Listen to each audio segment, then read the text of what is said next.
Hey, I'm Shay, and welcome to my home studio. Today, I would like to talk about standing forward bends or just forward bends in general. If you watched my last video about common challenges in downward facing dog, I think this will be very similar to that video. So, similar ways to remedy it as well. So, we're going to start.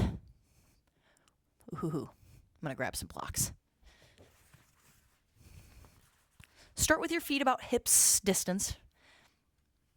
Bring your hands to the floor and just kind of standing forward fold. Okay, so just kind of starting there. Again, like in downward facing dog, common challenges is that the legs tend to try to over straighten. And in the over straightening of the legs, we tend to get a little more rounded in the upper half. Right? And then we get all this stress coming from the hamstring attachment. We get stress in the backs of the knees. We might even get stress in the Achilles tendon or the ankle joints. So to remedy this, right, to find a solution for this kind of thing, I bet you know what I'm going to say. Take a little length out of the back of your legs to find a little bit more length in the top half. And then once you find the length from end to end here, then you can start to straighten the legs a bit more. And I want you to almost feel like you're straightening the knees against imagined resistance. I often say to my students, imagine that I'm a really big jerk and I were coming around and pressing into the backs of your knees with my hands. Feel like you're pressing against resistance. And then from there, can I find more of that fold by using more of the muscles? Not just the tendons and the connective tissue of the muscles.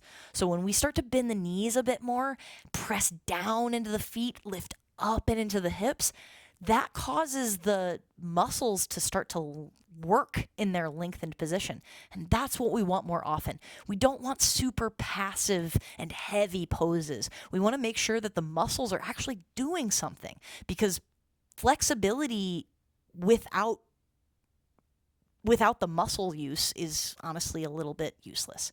So remember that anytime you do a forward fold. Think about this even seated, right? I didn't even use the blocks that I ended up getting. You can always bring your hands to blocks too, right? Take a little bit of stress out of the pose by lifting your hands up a little bit more. That's really helpful too. When you're in a seated position, both lifting your hips up a little bit with a block or a blanket or something a little bit higher. I guess I can use that block now. Is noticing if your hips are really tight, sitting your hips up a little bit more will allow the spine to be a little bit longer, right? It kind of takes a little bit more stress out of my spine. And then I can bend my knees a lot. I can bring myself forward again, just like I was standing. And then I can start to press my heels down and out, and my hips can start to tilt up and back. And then from there, my fold becomes a lot more about the muscles rather than just the tendons or the connective tissue. And when we're doing more active stretching or more active classes, we want more activity in the muscles than not. If you're doing yin or you're doing something a little more restorative, it's more than fine to be a little more passive there. But when you're adding a bit more activity to it, when you're actually trying to lengthen the muscles themselves, you want to make sure that you're engaging the stuff that's lengthening. Okay? I hope that helps. Again, keep coming back. I'll see you in the next video. Have a great rest of your day.